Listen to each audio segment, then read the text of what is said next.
तो सबसे पहले तो मैं आपके सवाल का जवाब देने से पहले दो बात पहले बोलना चाहूंगा। एक तो ये कि कल जो बालासोर उड़ीसा में एसके मोहम्मद मकानदार का जो गौरक्षकों ने मॉब लिंचिंग के जरिए उनकी मारकर उनकी गाड़ी को रोककर हत्या की, मैं उसका सख्त मजम्मत करता हूं। और अफसोस की बात यह है कि उड़ीसा में बीजेपी की सरकार है। पहले एक एफआईआर तो मरने वाले पर और ड्राइवर पर बुक हो गया, और बाद में जब मीडिया में से प्रेशर बढ़ गया तो उसके बाद 103 सबसेक्शन 2 में मर्डर का चार्ज लगाया गया। ये बीजेपी जहां जहां पावर में है वहां पर इस तरह से खुली छूट दी जा रही है सो कॉल्ड गौरक्षकों को। वो किसी को भी मार सकते, किसी को भी रोक सकते, मनमानी कर सकते, रूल ऑफ लॉ को खत्म कर सकते और फंडामेंटल राइट्स को खत्म कर सकते। और ये कंटिन्यूसली हो रहा है। ये इन लोगों को जो एक लाइसेंस दे दिया गया है कि तुम किसी को भी रोक सकते, पीट सकते, और अगर तुम्हारे दिल को खुश करना है तो तुम किसी की जान भी ले सकते। मैं इसका स्ट्रांगेस्ट वर्ड्स में कंडेम करता हूं। दूसरा यह है कि बैतूल में मध्य प्रदेश में एक नईम साहब जो अपनी जमीन पर आदिवासी बच्चों के लिए नर्सरी से लेकर क्लास 8 तक 20 लाख अपने पैसों का खर्चा किए, पंचायत से उनको एनओसी मिल गया, और जिस गांव में वो जिस जगह पर वो अपना ये स्कूल खोल रहे थे ताकि बच्चे पढ़े दलित आदिवासी, वहां पर सिर्फ 3 मुसलमानों के घर थे और एक झूठा रूमर उठा दिया गया। ये हमेशा ऐसी होता है कि कोई मुसलमान अगर घर बना रहा है या कुछ बिल्डिंग बना रहा है तो कुछ मदरसा बना रहे हैं, मस्जिद बना रहे, और फिर पंचायत के एनओसी रहने के बावजूद भी वहां पर जाकर उनकी स्कूल की जो बन रही थी इमारत उसको तोड़ दिया गया। मैं इसका सख्त कंडेम करता हूं कि आखिर क्या पैगाम देना चाह रहे बीजेपी रूल्ड स्टेट्स। आखिर क्या पैगाम देना चाह रहे कि भाई आप कैसे मदरसा खोलेगा? वो 3 घर अगर वहां गांव में मुसलमानों के स्कूल खोलना चाह रहा, अपने पैसों से पंचायत से एनओसी लिया वो। तो ये सरासर ये वाकयात ये बताते हैं कि डिस्क्रिमिनेशन मुसलमानों से किया जा रहा है। कभी जान उनकी ली जाती है तो कभी उनकी मेहनत की गाढ़े खून की कमाई को बर्बाद कर दिया जाता है। तो अब आपका जो सवाल था, यकीनन मैं शुक्रिया अदा करना चाहूँगा अल्लाह सुब्हाना व तआला का कि महाराष्ट्र में मजलिस इत्तेहादुल मुस्लिमीन पार्टी के 125 कॉरपोरेटर्स कामयाब हुए। मैं शुक्रिया अदा करना चाहूँगा महाराष्ट्र की आवाम का कि उन्होंने बढ़ चढ़कर अपने वोट का इस्तेमाल किया, और मैं शुक्रिया अदा करना चाहूँगा उन तमाम वोटर्स का जिन्होंने एमआईएम पार्टी के कैंडिडेट्स को अपने वोट से, अपनी दुआओं से नवाजा और हमको इस कामयाबी से हमकिनार किया। मैं शुक्रिया अदा करना चाहूँगा महाराष्ट्र के हमारे प्रेसिडेंट इम्तियाज जलील साहब का, और वेस्टर्न महाराष्ट्र के जिम्मेदार का, और हमारे वाइस प्रेसिडेंट यूसुफ पुंजानी साहब का, एमआईएम पार्टी के तमाम मेंबर्स का, प्राइमरी ब्रांच के प्रेसिडेंट्स का, और कि उन्होंने बड़ी मेहनत की। मैं शुक्रिया अदा करना चाहूँगा बिहार प्रदेश के हमारे अध्यक्ष अख्तर ईमान साहब का, हमारे स्पोक्स पर्सन आदिल हसन साहब जो मेरे बाजू बैठे हैं, जो आकर कैंपेन किए।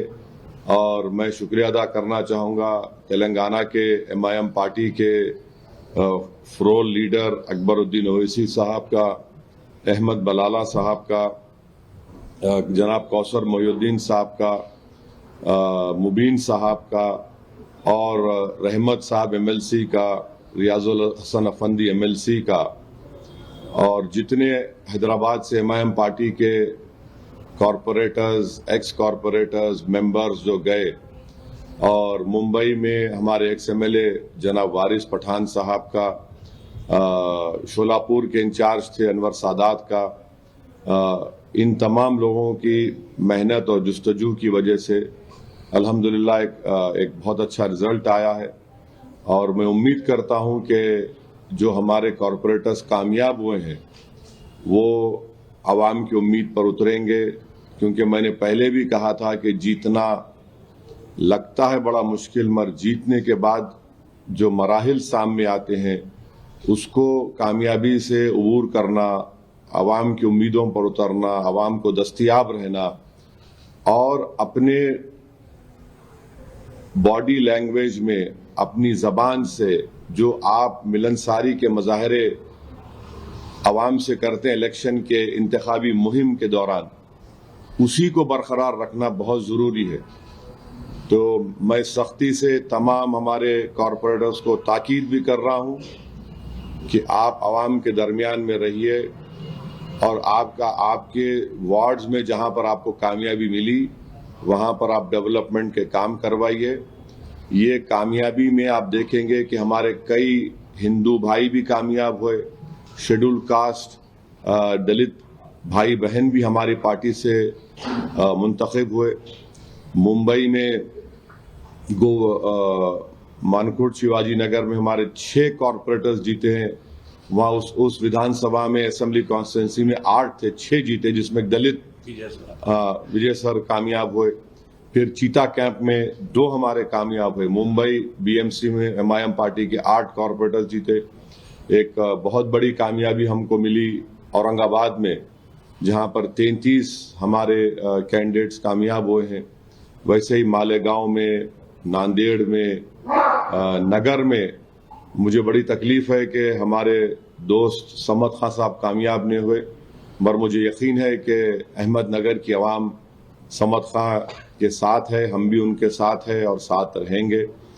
तो इसी तरीके से आप देखेंगे अमरावती में हमारे कॉरपोरेटर्स जीते, अकोला में हमारे 3 कॉरपोरेटर्स जीते, मगर वहां पर अगर आप देखेंगे तो हमारे को उस अकोला विधानसभा में 62,000 वोट मिले। तो अल्हम्दुलिल्लाह ये अल्लाह का करम है और सबकी मेहनत जुस्तजू रही और हम सब ने अपने अपना रोल उसमें अदा किया।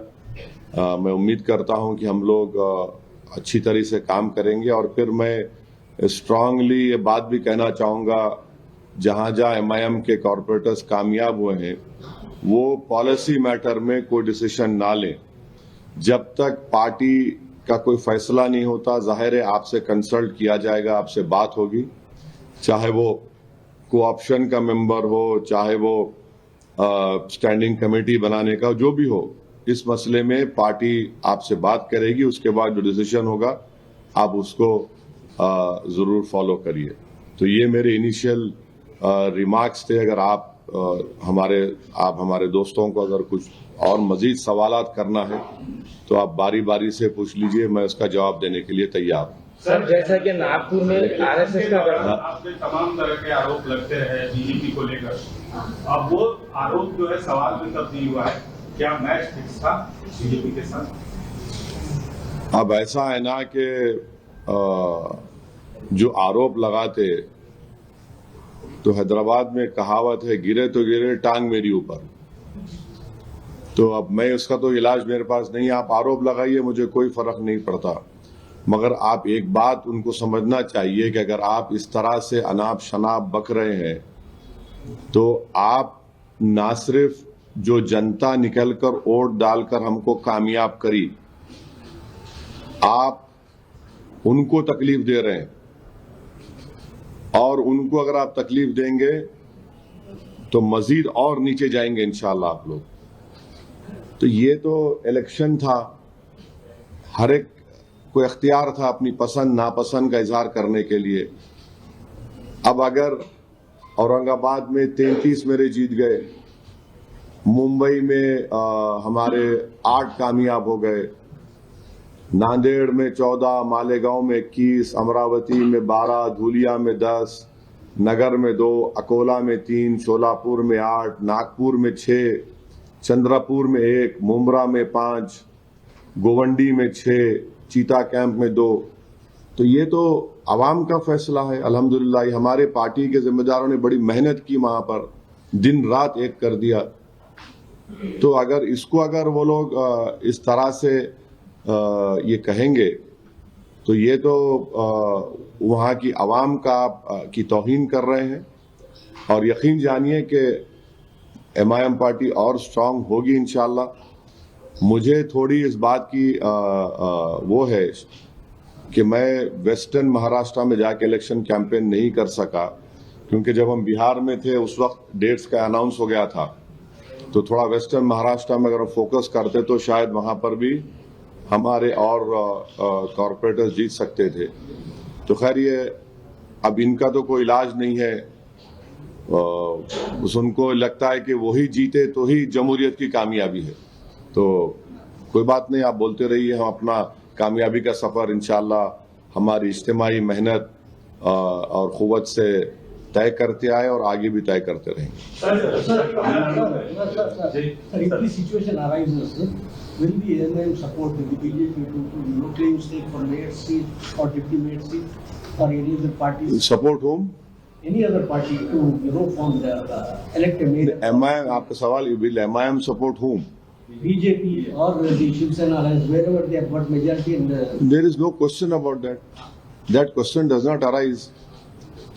In Akot, the people of Akot have elected on MIM symbol 5 corporators.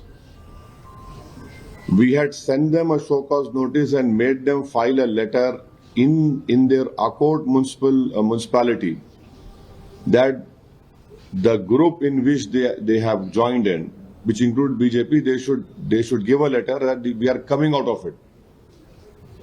And I had personally warned them when they met me in Amravati that you must not take any policy decision.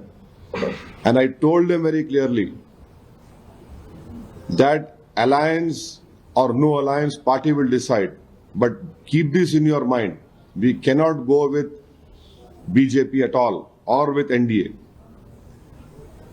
So they did a mistake of supporting a BJP-sponsored candidate for the co-option member. Immediately, our state president Imtiaz Jalil Saab had suspended them. Sir, Bihar में जो आप पहली बार 5 सीटें आप जीते थे और आपकी खुशी तुरंत तब्दील हो गई जब किसी मजबूत सियासी पार्टी ने आपके लोगों को खींच लिया। तो क्या वो एक्सपीरियंस अभी आपके जहन में है कि यहाँ जो आपको जीत मिली है, आपके लोग तोड़े जा सकते हैं, या उसके लिए क्या आप प्रिकॉशन रख रहे हैं? नहीं, अगर कोशिश करेंगे तो फिर इनको जनता की तरफ से तमाचा मिलेगा। बिहार में उन्होंने कोशिश की और क्या नतीजा निकला? उससे ज्यादा मेजॉरिटी से हम लोग जीते, उससे ज्यादा वोट हासिल किए। मेरे बाजू हमारे जनाब आदिल हसन साहब बैठे हैं, 80,000 वोट लेके 350 वोट से हार गए वो बलरामपुर से। तो ये चलने वाला नहीं है। अगर आप जनता के एतमाद को ठेस पहुंचाएंगे, अगर आप आवाम जो अपना फैसला दे रही उसको आप अपनी उसका सही लफ्ज ये है कि बर्बरियत, अगर आप अपनी बर्बरियत के मज़ाहिर इस तरह से करेंगे तो फिर याद रखिए आवाम भूलती नहीं उसको। सर आप जब क्या तो ये अगर कोई हरकत करने की सोच रहा है तो उसको खैमियाजा भुगतना पड़ेगा।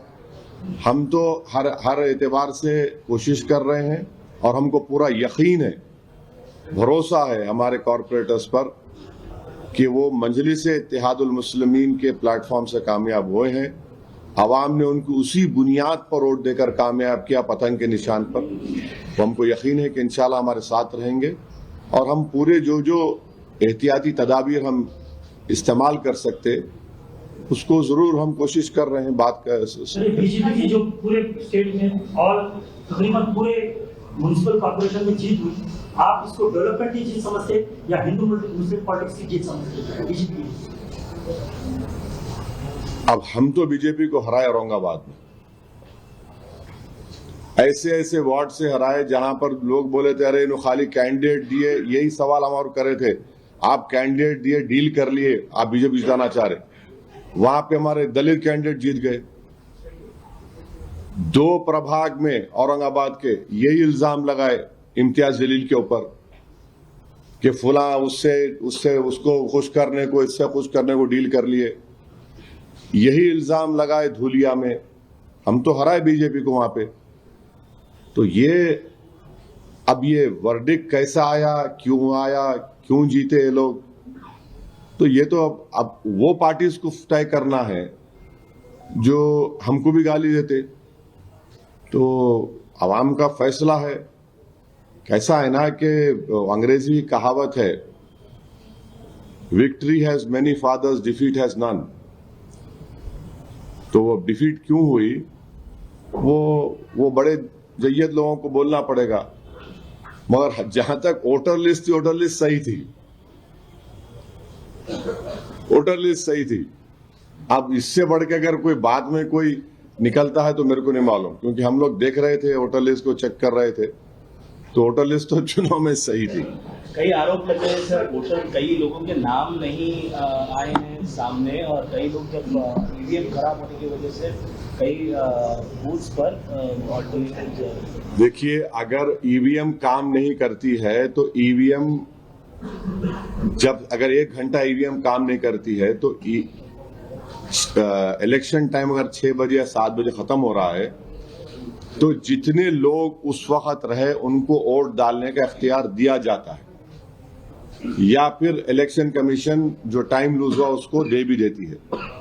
अब जिसके नाम नहीं आए, ऐसा तो मेरे को तो मैं नहीं सुना पोलिंग के दिन, क्योंकि हम लोग क्लोजली फॉलो कर रहे थे एमआईएम पार्टी के जिम्मेदारों से, हमारे बिहार के, दिल्ली के शोएब जामाई साहब नागपुर के जिम्मेदार थे, सब लोग से हम कांटेक्ट में थे। तो ऐसा तो कोई ये नहीं बोला कि भाई पूरे एक वार्ड में इतना बड़ा नाम काट दिए गए, नाम नहीं आए, ऐसा तो मेरे को तो नहीं सुना। मैं हो सकता है ऐसा बात जगह पे हुआ होगा। बीएमसी के जो नतीजे आए, आप भी वहाँ काफी कैंपेन किए, आप करते रहे हैं। जो ठाकरे ब्रदर्स का जो गठबंधन था, अब आप रिजल्ट आ गया। आपसे मैंने 2 दिन पहले पूछा था, आपने जवाब साफ नहीं दिया था। अब नतीजे आने के बाद आप कह सकते हैं कि ठाकरे ब्रदर्स का जो, या ठाकरे का जो करिश्मा है वो अब खत्म हुआ मुंबई से? नहीं, देखिए, वर्डिक्ट सामने है, और एक वर्डिक्ट ये भी है कि जिस एरिया में एकनाथ शिंदे साहब का घर है, उस वार्ड में उद्धव ठाकरे का कॉर्पोरेटर जीत गया। कैसा देखेंगे इसको आप? सुन तो लीजिए ना। अब अगर आप जवाब देना चाह रहे हो तो आके बैठ जाओ, मैं बनाया तो स्पोक्स पर्सन आप मेरे पार्टी का, आप मेरे को सुनने आए। तो ये भी हुआ है, ये बात सही है कि उनको नहीं जीत पाए, वो लोग नहीं हरा पाए। तो नहीं, अब देखिए, हमारी पार्टी का करिश्मा चला, हम शुक्रगुजार हैं अल्लाह का। अब दूसरों का मेरे को नहीं मालूम। नहीं, सुनिए, देखिए, जूता मैं पहनता हूं तो मैं अपने जूते की पॉलिश करता हूं, समझे ना। मैं अपने पार्टी के बारे में बोल सकता हूं कि अल्हम्दुलिल्लाह वहां की आवाम के दिल में एमआईएम पार्टी की मोहब्बत थी, है, और बड़ी मजबूती से वो दिख कर आई मतदान के दिन, हक़ रायदही के दिन। तो अब देखिए, मुझे अपने बारे में फिक्र है। मैं ये नहीं बोल सकता कि आप क्यों चमक रहे हैं, भाई मुझे चमकना है ना। तो अब मुझे दूसरों में लाइट डिम है, ट्यूबलाइट बंद हो गई, उससे मतलब मेरे को नहीं है, मेरे को अपने से मतलब है। आपका ऑब्जर्वेशन क्योंकि आप पॉलिटिशियन हैं और बहुत मतलब संसद में आपका नाम है, आप एक समझ और सोच रखते हैं, उस पर पूछा जा रहा है। नहीं, आप ज्यादा मेरी तारीफ कर रहे। आपका ऑब्जर्वेशन सर, आप देखिए, ये सवाल का जवाब जो है ना, जो आप लोग टीवी चैनल पे एनालिस्ट को बिठा लेते हैं ना, तो उनसे पूछिए। मैं एक पॉलिटिशियन हूं, इतना जल्दी ये कैसा बोल सकते हैं आप किसी को भी इसके बारे में? नहीं बोल सकते जब तक आप रिजल्ट पढ़ेंगे नहीं और कीनली आप पूरा पढ़ के सब चीज दिखा के आप जो बोलना मुझसे बोलवाना चाह रहे हैं जब बोल सकूंगा। अभी तो 24 घंटे भी नहीं हुए रिजल्ट आके। सर, आप जब कैंपेन कर रहे हैं इलेक्शन में अखनूर की सीट को लेकर बीजेपी एमआईएम के अलायंस का देखिए आपको सुन लीजिए आप, मैं अभी इसका जवाब दे दिया। मेरे को ये सब मालूम, मैं नहीं बोलना चाह रहा हूँ कौन क्या क्या खेल खेलते कैसा करते, छोड़ दो आप। मैं बोल दिया, उस सवाल का जवाब दे दिया। इम्तियाज जलील साहब उनको सस्पेंड करे। पहले मर्तबा में पूरा तफसील से बोला आपको। अगर आप अंग्रेजी में उर्दू समझ नहीं है तो इंग्लिश में बोलता हूँ, आप बोले तो। Sir, you have made major gains in Sambhajinagar. You have made major gains in Sambhajinagar, Malegaon, Amravati. These places used to, before in the previous elections, a strong traditional base for Congress. Again, the talk of whether MIM is cutting into the strong Congress strong base is arising. What questions is this? Are we living in a feudal system? You please tell me. Anyone can come and contest against me. You don't contest against me. Your information is wrong. Last time, you know how many corporators we won in Aurangabad? Please tell me. Congress. No, how many we won? Last time, We don't know. We won 25. From 25, it went to 33. So it is not, see, that is what we are saying. So ऐसा अगर आप बोलते रहेंगे आप ऐसा था ये था, तो अरे ये क्या है भाई? ये जमहूरियत है, कोई राजा रजवाड़ों का मामला है क्या? वो हमारे क्या बोलते अख्तर अली मान, वो डायलॉग उनका, अब कोई बोलो जरा तो। रानी के कोख से अब कोई राजा पैदा नहीं। हाँ, अब कोई रानी के कोख से राजा नहीं पैदा होगा। अख्तर अली मान का ये पेटेंट डायलॉग है, हर तकरीर में बोलते अख्तर अली मान, यही बोलते ना। तो अभी कोई रानी के पेट से राजा नहीं पैदा होता। नाम रख लो राजा, तो राजा नहीं बनता उन्हें। एक तो याद रख लो आप लोग, आप कुछ भी नाम रख लो उसको, गुलाब जामुन नाम रख लो, रसमलाई बोल दो, कुछ भी बोल दो। हाँ चुनाव में पहले हाल के दिनों में कुछ खट्टी मीठी यादों के साथ आपका हाल के जो चुनाव रहे उसमें कुछ खट्टी मीठी यादें एमआईएम पार्टी के लिए और आपके लिए भी रहे। क्या खट्टी मीठी यादें? कहीं जीत कहीं हार, इस तरीके से जो है आपका अभी हाल में जो बाकी राज्यों में रहा, तो ऐसे में ये वाली जीत एमआईएम पार्टी के लिए। नहीं, खट्टी मीठी कहाँ है? हम तो बिहार में अच्छा खासा अलायंस करके, माने हम तो पहले बोले बना लो हिस्सा आप हमको आपका। हम तो लेटर लिखे थे बिहार में अख्तर अली मान साहब कि भाई आप सिर्फ 5 सीट दे दो, अगर आप जीत गए तो मंत्री पद मत दो, सीमांचल से इंसाफ करो, फिरका परस्ती, कम्युनलिज्म, फैसिज्म को रोको। आप नहीं सुने तो हम तो अलायंस किए हमारे भाई चंद्रशेखर आजाद रावण पार्टी के साथ और हमारे बिहार स्वामी प्रसाद मौर्य साहब के साथ हम लड़े, हमको कामयाबी मिली और जनता ने हमको कामयाब किया और जनता ने किसी और को कामयाब भी किया, किसी को हरा दिया। तो ये तो हम तो इलेक्शन लड़ते हैं ना मैडम। देखिए इलेक्शन लड़ना एक पॉलिटिकल पार्टी का बहुत बड़ा जिम्मेदारी भी होती है। हम इलेक्शन लड़े और हम मेहनत कर रहे थे।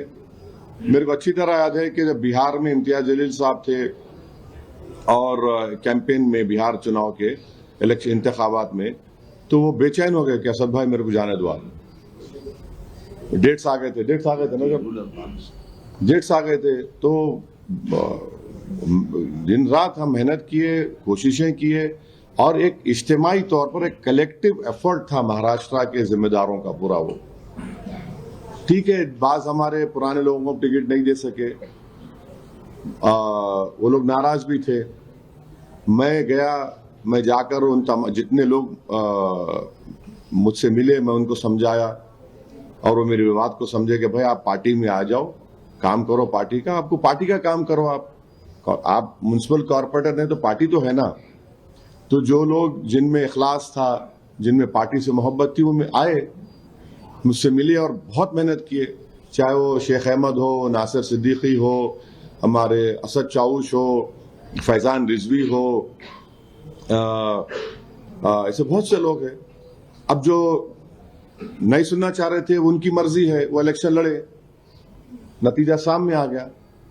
ये जीत कितनी अहमियत रखती है? मैडम देखिए, मैडम चाहे वो एक छोटा एमपीटीसी के इलेक्शन की जीत हो, मैं उसको अपने सर और आंख पे उठा के रखता हूं। तो हर कामयाबी मेरे लिए बड़ी होती है। हम ये नहीं ये एमपीटीसी का है, ये जेडपीटीसी का है, ये कॉर्पोरेटर का है, ये सब नहीं। हर कामयाबी, एक छोटी सी कामयाबी हमारे लिए बड़ी अहमियत रखती और हम उसको अपने दिल के बड़े करीब रखते हैं और उससे हमको खुशी मिलती, हमको और कॉन्फिडेंस हमारा बढ़ता। हाँ, चुनाव लड़ना, अगर कहीं चुनाव है तो वहाँ चुनाव लड़ना राजनीतिक पार्टियों की नैतिक जिम्मेदारी है, ऐसा आपने कहा। तो उस नैतिक जिम्मेदारी को आप बंगाल में निभाएंगे? अभी देखिए ना, आपको बहुत जल्दी है ब्रेकिंग न्यूज करने की, ठहरिए ना अभी।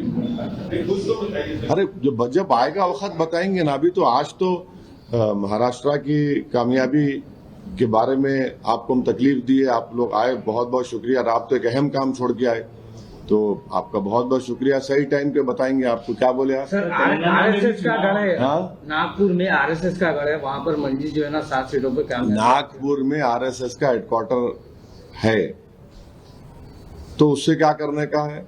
वहाँ पर मंजी जादू वो है जो जादूगर के सर पे चढ़ के बोले, समझे ना? सर तेलंगाना में भी चुनाव आने वाले हैं, कुछ ही समय में म्युनिसिपल इलेक्शन होने वाला है। Suddenly expanded your footprint in Maharashtra in this municipal elections, sir. But the question also arises: the next municipal elections is going to happen in Telangana. Do you have the same intention here as well? Yeah, why not? What is wrong in that? Yes, बिल्कुल। तेलंगाना में हम तो दे दिए, हमारा notification दे दिए, सब हमारे district हमारे प्रेसिडेंट्स को बोल दिए कि आप लोग जो लोग मंडलिस्ट से लड़ना चाह रहे हैं उनका नॉमिनेशन फिल करिए और तैयारी करिए। हमको 5 दिन का टाइम दिए, 2 दिन, 1 दिन तो हो गया, तो हम लोग बिल्कुल। Beyond your Hyderabad constituency, would you let corporators contest? Yes, why not? We have done it before also. We'll definitely contest. No doubt about that. Please do not have any doubt about it. Sir, Hyderabad के बगल में जो सिकंदराबाद लगता है उसका नाम मिटाने की कोशिश की जा रही है कांग्रेस सरकार की तरफ से, ऐसा बीआरएस आरोप करके आज। अरे भाई, वो बीआरएस से पूछ लो ना जाके। आपका अरे मैं कहीं को बोलूंगा, मेरे को नहीं, जुबली इस इलेक्शन में तुम ही सपोर्ट करे उनको, तुम ही जाके मीटिंग करा, इंटरव्यू करा, नहीं मालूम क्या मेरे को है? तुम जाके पूछो, तुम जिससे तुम करे थे पॉडकास्ट करा, ये कराए, मेरे को गालियां दिए वो लोग, क्या निकला नतीजा? 24,000 वोट से 4 खाने चित हो गए उनके। अब मैं और क्या करूं, बोलो आप? वहां दूल्हे भाई बाहर बैठे हुए हैं, बिहार में, और हमारे गालियां दे रहे। अरे तुम इलेक्शन लड़ रहे, आप इलेक्शन लड़ा रहे, हमारे को बोल रहे आप। पोलिंग के दिन पूरे उतर गए दूल्हे भाई की तलवार बन के, कौसर मोहद्दीन घर पे चले गए, कौसर मोहद्दीन के घर के लोगों को गालियां दिए, टीआरएस वाले जाके 8-8, 10-10 गाड़ियों कॉन्वॉय में जाके। अब मैं क्या करूं? उससे मेरे क्या करने का है? मेरे को लड़ना है, लड़ूंगा मैं, सबसे लड़ूंगा मैं, पार्टी है। सर, महाराष्ट्र चुनाव से अलग हटके सवाल की इजाजत देंगे आप? नहीं, बिल्कुल करिए ना, आपको पूरी इजाजत है, जवाब देना मेरी जिम्मेदारी। सर, उत्तराखंड का एक मसला है कि वहाँ गंगा घाट पे हल्की पौड़ी पे नॉन हिंदू जोन घोषित, मतलब हिंदू जोन घोषित करने का, नॉन हिंदू नॉट अलाउड का वो करने का मांग हो रही थी। अभी कुछ पोस्टर देखे गए वहाँ की। ये जो है संविधान के खिलाफ है, ये अनटचेबिलिटी है,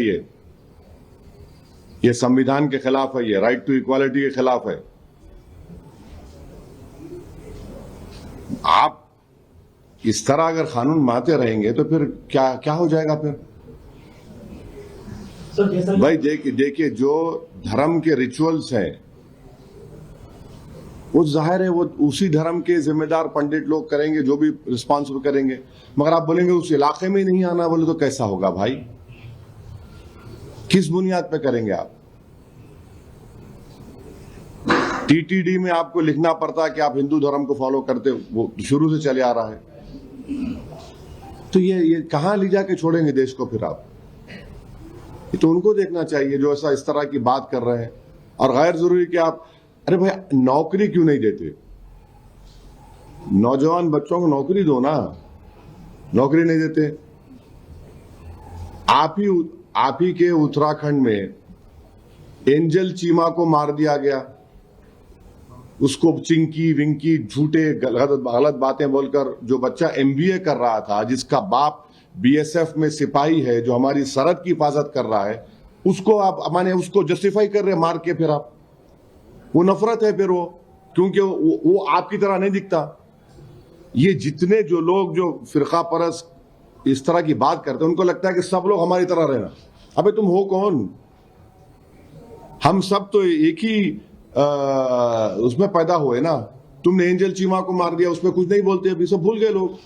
वो बच्चा, नौजवान बच्चा 22 साल का, अपनी जान से महरूम हो गया। तो ये गलत हो रहा है। ये सर, देश महाराष्ट्र के जिससे एक नाथ शिंदे कल बयान दिए कि जिसकी कामयाबी देश के लिए खतरा है। ऐसा है, उनको खतरा नजर आ रहा, उनका जो बर्फ पिघल रहा ना,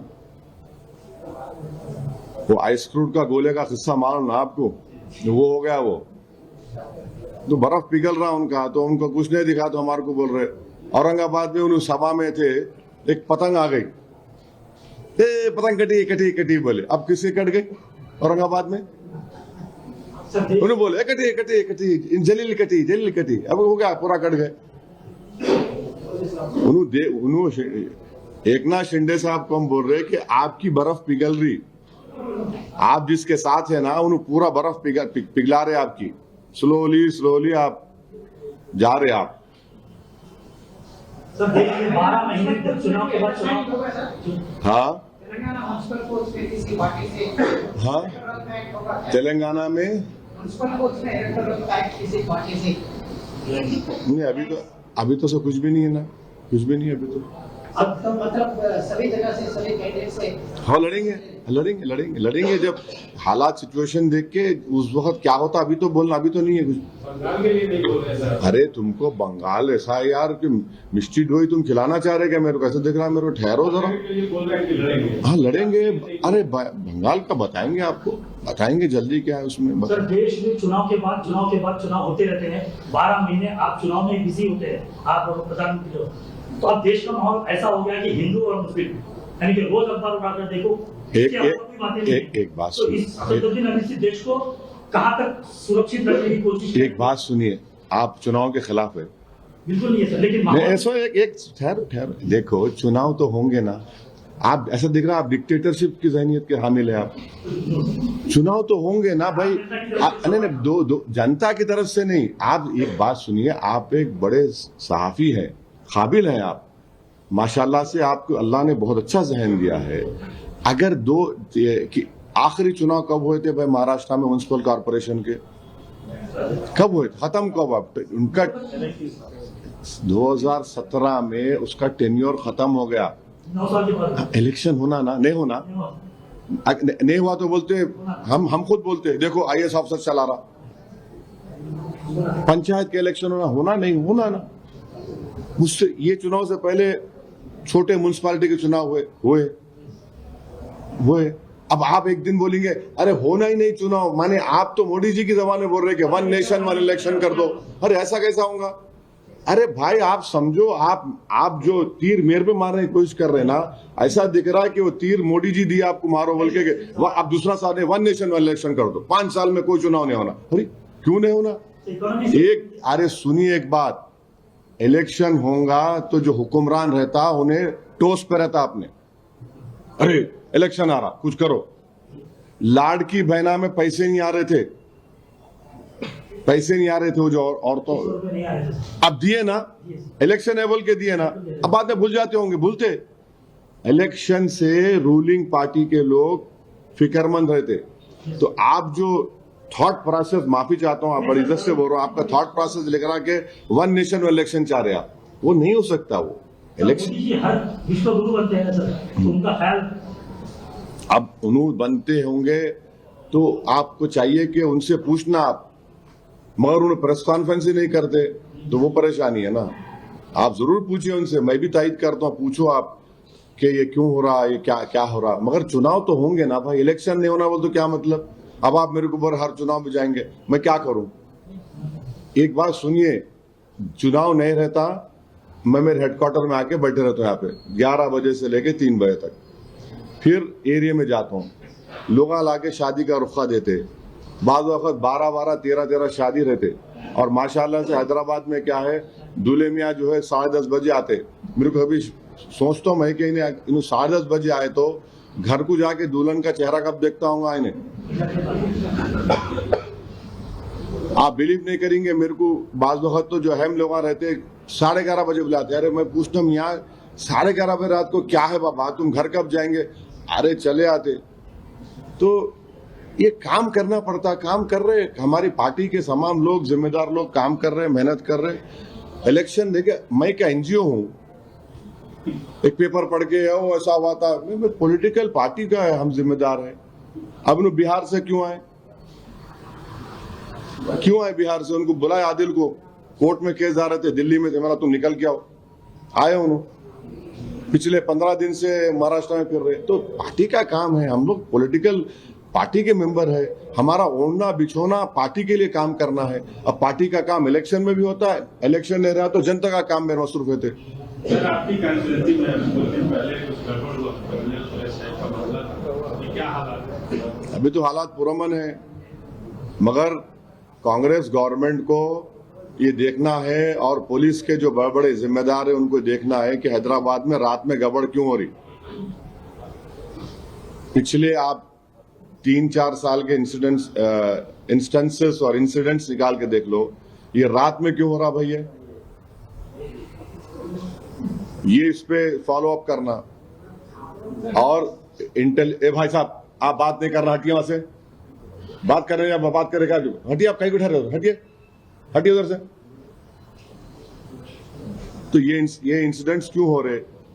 और मैं एक जिम्मेदारी से बोल रहा हूं कि जो पुलिस का जो इंटेलिजेंस का नेटवर्क है वो बिल्कुल कमजोर है हैदराबाद में।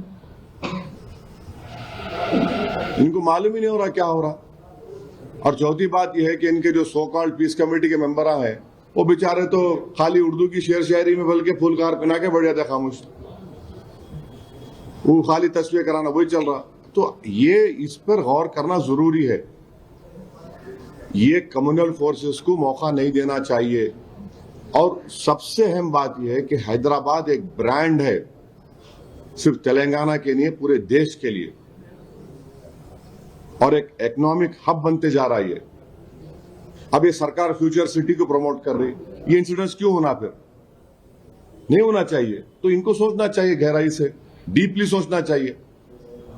Does this mean that policing measures like Mr. Chabutra and Bhattacharya sir are largely ineffective because it's happening time and again? No, if you see the pattern which is happening in last few years, 70 to 80% incidents have happened in not in broad daylight. आप देख लो, रात में हो रहे पूरे. It is happening in the night. So of course there is room for improvement. Of course there is something which the police or the intelligence department police is not able to catch. That is where they should strengthen themselves. And time and again I have been consistently telling, whether it was TRS government or now the Congress government, see, law and order is not a political issue for me. It is an issue which concerns the safety of a common man. What happened when that incident happened 2-3 days ago? Lathi charge happened and many innocent people got hit by that police lathi.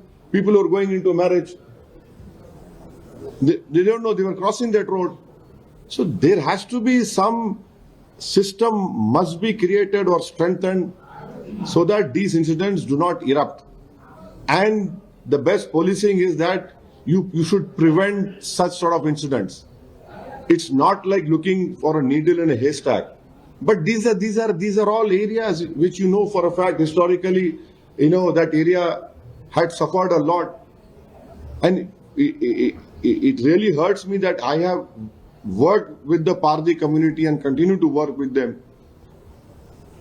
And we have done a lot of development work, and there are majority of the Pardi people are they don't want this incident. और वो जो पारदीवाड़े के एक historical जगह भी आप लोगों को नहीं मालूम शायद, वहां पर एक बेंच है, आप जाओ, जहां पर पंडित नेहरू बैठे थे आके। सर बोलो। हमला हुआ, इम्तियाज जलील पे भी हमला हुआ, तो उसके बाद क्या कार्रवाई हुई? जो हमला करे पूरे हार गए। आवाम बोली तुम हमला करे, अब हम जमहूरी वोट से हमला करेंगे, चारों खाने चित यूं मारे। पब्लिक बोली हम जा क्यों करेंगे, आउट, पूरे चारों खाने चित। सर रिसेंटली एनटीवी जर्नलिस्ट को अरेस्ट किया गया सर, उस पर आप क्या बीआरएस सपोर्ट करिए? भाई देखिए, मैं महाराष्ट्र के इलेक्शन कैंपेन में था, हमारे बर्फ मेरे को मैसेज भिजाए थे, कहाँ है बर्फ है, तो मेरे को उसका तफसील मालूम करना है। अब ये क्या है उसका डिटेल मालूम करना है। बाज जर्नलिस्ट को छोड़ भी दिए बोल के मीडिया का रिपोर्ट्स है, बाज एक साहब को एयरपोर्ट पे पकड़े बोल के। तो सहाफी आज़ादी का मैं ख्याल रहा हूँ। तो अब इस पर्टिकुलर इंसिडेंट के बारे में क्या है, मैं आप लोगों से बाद में बात करके तो तबसरा कर सकता हूँ। Sir, on the international front, India is likely to either pull out from Chabahar port operations in Iran because of Trump's actions. Is a very big ongoing debate. Sir, what do you think? Do you think India should still have a presence in Iran's Chabahar port? No, according to the Hindu newspaper and Economic Times report, we had transferred the money to the Iranians to build it, because we knew that such, according to the report of these two newspapers, that the sanctions will be coming. But Chabahar is very important for India, because that will give us an entrance to not only Afghanistan but to other Central Asian republics. And we hope that the government will not succumb to this pressure tactics, because end of the day, if one country is protecting their interests, we have all the right to protect our interest. We have to have a connection through Iran with Afghanistan and to the Central Asian republics. So we hope that that sort of independence the government of India will show. साहब अभी एक मोहतरमा का statement आया है कि जो है एमआईएम की जो गठन है वो सैंपल को चेंज करो बोल के, तो इलेक्शन कमीशनर को लोग जो है कंप्लेंट करेंगे बोल के बोले ये सैंपल हटाने के लिए, क्योंकि एक फेस्टिवल का वो है बोल के बोले, तो इसके ऊपर आप क्या? अब क्या बोलेंगे अब उनको? अब घर में जिसके सिंबल नहीं है उनको खा लिया, यही सिंबल दिख रहा तो क्या करेंगे? घर में सिंबल रहा तो रहता ना, अब घर में सिंबल नहीं है तो उन पतंग के पीछे पड़े हुए। अब क्या मैं क्या बोलूं आपका, क्या जवाब दे सकता हूं मैं? अरे क्या बात है, कल बोलेंगे नहीं वो कमल का फूल वो ऐसा है वहां पे वो निकाल दो, कल बोलेंगे नहीं हाथ है, हाथ मिलाए तो ऐसा दिखता, कल बोलेंगे गाड़ी है वो गाड़ी निकाल दो पब्लिक जाती उसमें, परसों आप बोलेंगे नहीं नहीं वो किसान जो है खेती करता उसका सिंबल निकाल दो। हाँ अभी एक अजीब है, वो बोलेगा नहीं मशाल से आग लग जाती वो निकाल दो। एक सिंबल है ना, पार्टी का शनाख्त है और हम एक रिकॉग्नाइज पार्टी है, हमारा सिंबल है। आपको सिंबल पसंद नहीं आया, जो पसंद है आप दबा दो जाके, ये आपके पास सिंबल नहीं है तो मैं क्या करूं? तो ये क्या होता है, ये लोग जो बोलते ना, ये लोग घर में कुछ प्रॉब्लम दिखता है मेरे को। इसके बाद में सर ये सोशल मीडिया पे लेडीज का वीडियो आया के बारे में कि अकबर साहब महाराष्ट्र में लेके कैंपेनिंग के दौरान कर रहा था, हाँ पतंग का निशान को लेकर उस पर एतराज कर रहे थे। हाँ वो अकबर साहब से तो ज्यादा मोहब्बत है, उन्होंने मेरे से ज्यादा हैंडसम है ना उन्होंने। और कुछ सर तमिलनाडु इलेक्शन में बात क्या होगी? अभी देखेंगे सर, देखेंगे। हमारे वकील साहब पार्टी प्रेसिडेंट है, सबसे बात करना है, बात करके हम लोग डिसाइड करेंगे। बिहार में बंगाल का जो है आदिल साहब को मैं भिजाया था, आदिल साहब से हम बात करने वाले हैं। उन्होंने जाके 3-4 दिन में गुजारे हैं, पूरा लिए हैं और बात करेंगे। तेलंगाना में स्टार्ट हो रहा है तो सारे लोग को चिंता है। नहीं, हम लोग, हमारी पार्टी की तरफ से हम लोग पूरी रहबरी करेंगे, पूरा हमारे से जो गाइडेंस होगा हम करेंगे, हम ये ताकि किसी भी जेन्युइन वोटर का नाम ना कटे। और सबसे बड़ा खतरा क्या है कि अगर किसी का नाम इंक्लूड नहीं हुआ है तो मैं इसकी मुखालिफत इस बुनियाद पर करता हूं SIR की कि इलेक्शन कमीशन कोई अख्तियार नहीं है मेरी सिटीजनशिप चेक करने का। वो मिनिस्ट्री ऑफ होम अफेयर्स का NRC रूल्स के तहत है। वो ECI कैसा करेगा? और फिर अफसोस की बात यह है कि एक नेवी के वाइस एडमिरल को नोटिस चले गई और गोवा के एक एक्स MP को नोटिस चले गई कि आप आके बताओ कि आप सिटीजन है। अरे MP है, उन एक्स MP है। हाँ, खैर उनका बोल सकते कि उन्होंने है संभल के और बंगाल को खेल रहे, तो मगर ये एक एक्स MP और फिर आप एक नेवी के इतने बड़े ओहदे पे एक आदमी रह चुके हैं। तो हम पब्लिक से भी अपील करेंगे कि SIR में जो 2002 का वोटर लिस्ट है उसमें जहां कहीं भी होगा तेलंगाना है देश में 2002 एक बेंचमार्क बना दिए, तो उसमें जिसका नाम है उनका भी नाम लिखना है, उनका नाम इलेक्टोरल सर्टिफिकेट लेके आपके बेटा बेटी का नाम डलवाइए। और जो 10 डॉक्यूमेंट्स है, मैं चीफ मिनिस्टर रेवंत रेड्डी साहब को बोला हूं कि जितने गवर्नमेंट के मी सेवा सेंटर्स है जहां से आप 10th का सर्टिफिकेट, बर्थ सर्टिफिकेट दिया जाता, उसको पब्लिक अगर अप्लाई करेंगे तो आप प्लीज उसको दीजिए ताकि वो डॉक्यूमेंट्स लगा के उनका नाम शामिल किया जा सकता। अब नहीं मालूम गवर्नमेंट इस पे हमारी रिक्वेस्ट पर, रिप्रेजेंटेशन पर क्या एक्शन ली, वो तो आपको गवर्नमेंट से पूछना पड़ेगा, तेलंगाना गवर्नमेंट को। मगर तेलंगाना में जो बोल रहे, जब भी SIR होगा हमारी पार्टी पूरा उसमें ताउन पेश करेगी और हमारी हत्तल इम्कान कोशिश होगी कि किसी का नाम, जेन्युइन वोटर का नाम ना कटे, क्योंकि इसका रास ताल्लुक, बड़ी बदबख्ती की बात है, अनफॉर्चुनेट है कि सिटीजनशिप से जोड़ दिया उसको।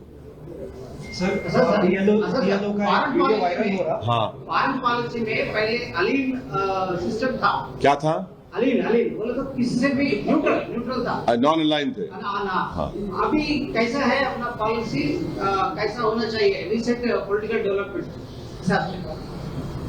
World politics? नहीं, आप भी देखिए कि मेरे को इस बात की बड़ी तकलीफ है कि डोनाल्ड ट्रंप ये बोल रहे कि नरेंद्र मोदी सर प्लीज बोल रहे, डोनाल्ड ट्रंप एडमिनिस्ट्रेशन के मिनिस्टर बोल रहे कि मोदी साहब कॉल नहीं किए तो ट्रेड एग्रीमेंट नहीं होगा। ये कैसा है? ये हमारे सरकार को तो रिएक्ट करना चाहिए। भाई बीजेपी है मगर देश का प्रधानमंत्री है ना, ये कैसा होगा? सर राजस्थान से BLO का वीडियो वायरल। हाँ बिल्कुल, उन्होंने बोले कि जहाँ पे मुस्लिम वोट्स को निकालो बोले, तो ये तो इलेक्शन कमीशन को सुनना चाहिए, इलेक्शन कमीशन सुनना चाहिए। और उनकी इस तकलीफ को मैं उनको सलाम करता हूं कि उन्होंने सच्चाई को बयान किया। यही तो हमारे को, इसलिए हम बोल रहे कि आप अपना नाम देखिए, SIR जो है सिटीजनशिप से भी ताल्लुक उसका है, जो नहीं रहना चाहिए कानूनन। सुप्रीम कोर्ट में केस चल रहा, कब आएगा डिसीजन हमारे को नहीं मालूम। और फिर आपका वोट देने का राइट आपसे छीन लिया जाएगा, फिर आपका नाम निकल गया तो नोटिस दे सकते आपको। और उसके रूल्स में जो मेमोरेंडम इशू किया इलेक्शन कमीशन ने, अगर BLO 2 मरतबा घर पे चले गए, आप नहीं रहे, तो उनको इख्तियार है कि फॉरेनर्स ट्राइब्यूनल को या फॉरेनर्स एक्ट के तहत उनको नोटिस भिजा देंगे। तो ये आसान नहीं है, इसको सब लोग सीरियस रहने की जरूरत है। हम तो तेलंगाना के जब SIR शुरू होगा, मैं हमारे हैदराबाद के जिम्मेदारों से बातचीत किया हूं, इर्रेस्पेक्टिव ऑफ रिलीजन, सबको हम बोले कि हम लोग सब मिलके इसके ऊपर बोलना चाहिए कि जिसका नाम है और जो जेन्युइन वोटर है 18 साल के हो चुके हैं उनका नाम आना चाहिए, पर हम लोग करेंगे।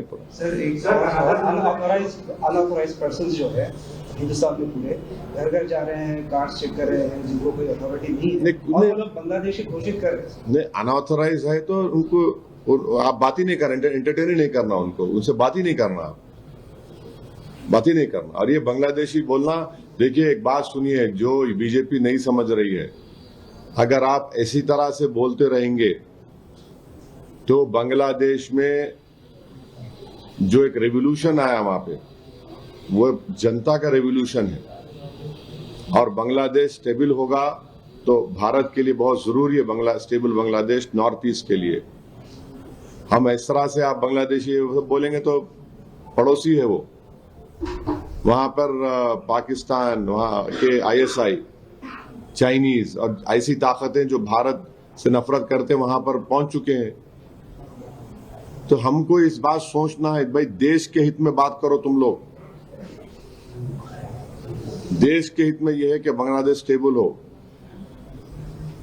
और हमारा कई हजार किलोमीटर का लैंड बॉर्डर और सी बॉर्डर भी है। Sir, another local issue regarding this Maulana Azad National Urdu University. The government had issued a notice to the university regarding 50 acres of land being unutilized, and the students have been protesting that, the state government or the university should not let go of that premises. What is your stand on this?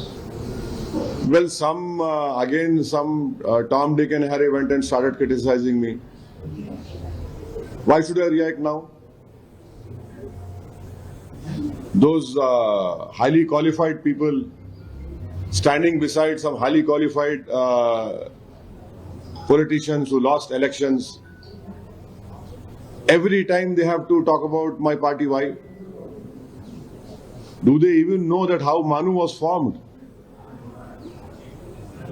Do they even know that during UPS time it was Asaduddin Owaisi who had got the then MOS HRD to Manu?